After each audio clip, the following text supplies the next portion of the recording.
여러분, 만약에 영원히 살 수 있다면 어떨 것 같으세요? 이게 과연 축복일까요? 아니면 끔찍한 저주일까요? 오늘 이야기해 볼 주제는 바로 이 불멸이라는 가능성이 우리에게 던지는 아주 심오한 철학적 딜레마입니다. 자, 한번 진지하게 상상해 보세요. 내가 절대로 죽지 않아도 된다면 내 삶은 과연 어떻게 바뀔까요? 모든 게 달라지겠죠? 이야기의 시작은 인류가 마침내 죽음을 정복했다고 믿었던 22세기로 거슬러 올라갑니다. 네, 바로 기술이 영원한 삶이라는 인류의 아주 오랜 꿈을 현실로 만들어버린 그런 시대죠. 이 기술을 개발한 회사의 CEO, 이누스는 이렇게 약속했어요. 인간은 더 이상 자신의 삶에 대한 집착에서 오는 불안감으로 가득 차지 않을 것이라고요.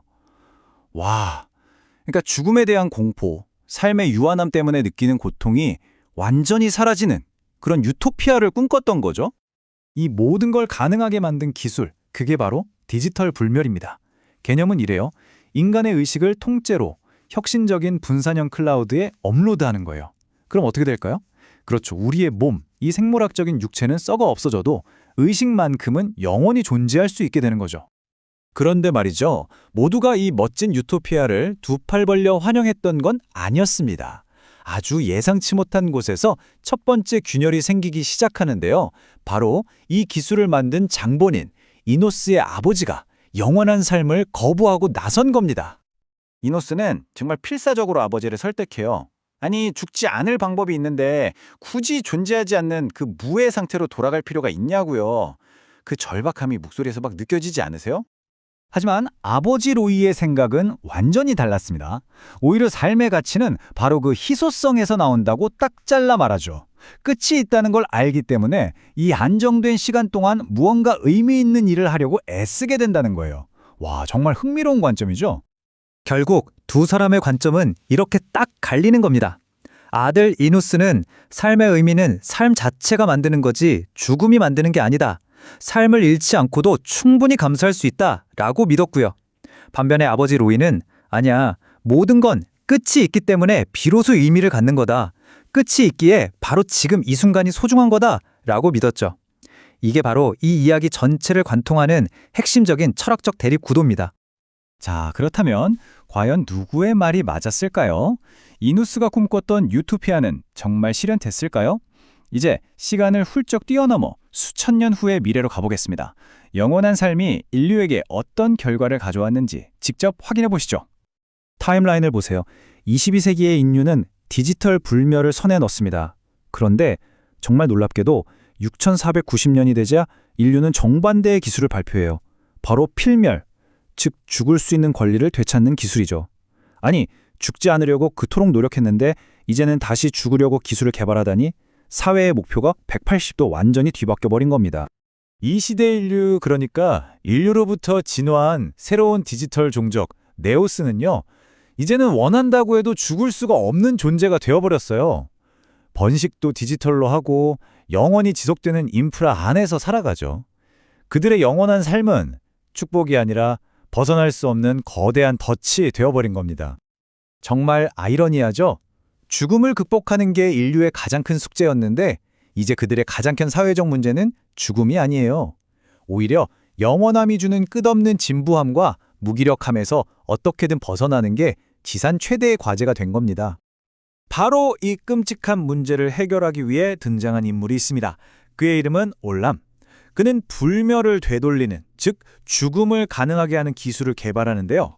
여기서 정말 흥미로운 점은 그가 자신의 아들과 나누는 대화가 수천 년 전 이노스와 로이의 논쟁을 거울처럼 완벽하게 정반대로 재현한다는 겁니다. 올라움은 새로운 필멸 기술을 세상에 공개하면서 이렇게 선언합니다.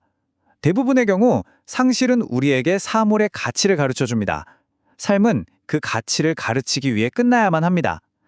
어때요? 어디서 많이 들어본 말 같지 않나요? 맞습니다. 이건 수천 년 전 불멸을 거부했던 로이의 주장과 정확히 똑같은 말이에요. 다시 한번 비교해 볼까요? 22세기의 로이는 삶의 희소성에서 가치가 나온다고 했죠. 그리고 수천 년이 흐른 6490년의 올람은 삶은 그 가치를 가르치기 위해 끝나야만 한다고 말합니다. 수천 년이라는 어마어마한 시간을 뛰어넘어서 정확히 같은 철학이 반복되고 있는 거예요. 소름 돋지 않나요? 그리고 이 기막힌 아이러니는 올람이 자신의 아들에게 하는 호소에서 그 정점을 찍습니다. 과거 이노스가 아버지에게 했던 말과는 정반대로요. 왜 영원한 존재라는 그 무의미한 상태에 빠져 있으려고 하니 이제야말로 진짜 삶을 살 수 있는데 라고 말이죠. 완전히 역전된 상황인 겁니다. 하지만 이 이야기는 필멸이 정답이었다라고 간단하게 끝나지 않습니다. 올람의 아들 세메시가 등장해서 이 논쟁의 판을 완전히 흔들어 버리거든요. 그는 필멸이냐 불멸이냐 이 선택지 자체에 근본적인 의문을 던지면서 완전히 새로운 관점을 제시합니다. 세메시는 이렇게 말해요.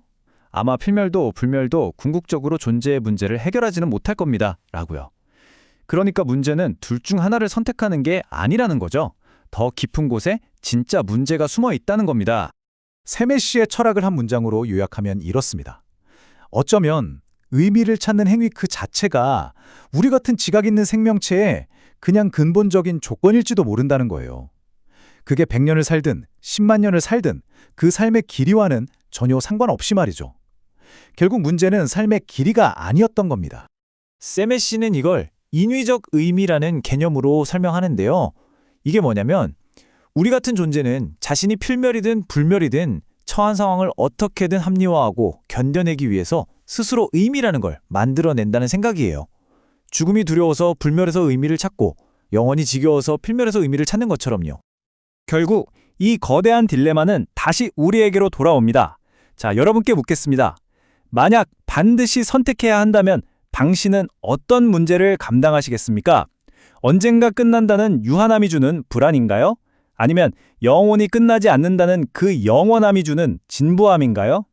이 질문에 대한 여러분의 답이 정말 궁금해지네요.